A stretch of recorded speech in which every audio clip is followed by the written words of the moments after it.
প্রজাতন্ত্রের কর্মকর্তা কর্মচারীদের আগামী 1 বছরের কর্মপরিকল্পনা স্থির করতেই বৃহস্পতিবার প্রধানমন্ত্রীর কার্যালয় শাপলা হলে 2016-17 অর্থবছরের বার্ষিক কর্মসম্পাদন চুক্তি স্বাক্ষর হয়। এতে স্ব মন্ত্রণালয় চুক্তি স্বাক্ষরের পর প্রধানমন্ত্রীর কাছে হস্তান্তর করেন। ফলে সরকারের প্রতিটি বিভাগের কাজ যেমন রাষ্ট্রের সর্বোচ্চ পর্যায়ের নজরে থাকে, তেমনি মাঠ পর্যায়ের কর্মচারীরাও তাদের কাজ সম্পর্কে অবগত থাকেন। নিশ্চিত হয় উন্নয়ন ও পরিষেবা। পরে প্রধানমন্ত্রী তার ভাষণে বলেন, উন্নয়নের ধারা অব্যাহত রেখে জনগণের মৌলিক চাহিদা পূরণই সরকারের মূল লক্ষ্য। কারো কাছে ক্ষমতা হচ্ছে ভোগের বস্তু, আর কারো কাছে ক্ষমতা হচ্ছে কর্তব্য পালন করা।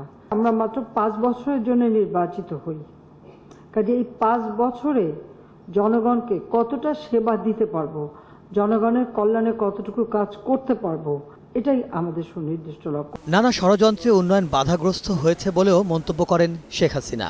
96 সালে যখন আমরা প্রথম সরকার গঠন করলাম, এবং মানুষ কিন্তু একটু ভালো থাকার স্বপ্ন দেখতে শুরু করেছিল, কিন্তু বাংলাদেশের মানুষের দুর্ভাগ্য যে বোধহয় খুব বেশি দিন তাদের সুখ সয় না।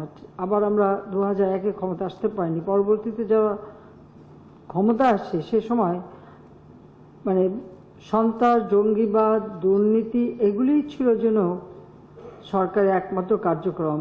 আর অপচয় কমাতে প্রজাতন্ত্রের কর্মকর্তাদের কঠোর নির্দেশনা দেন প্রধানমন্ত্রী।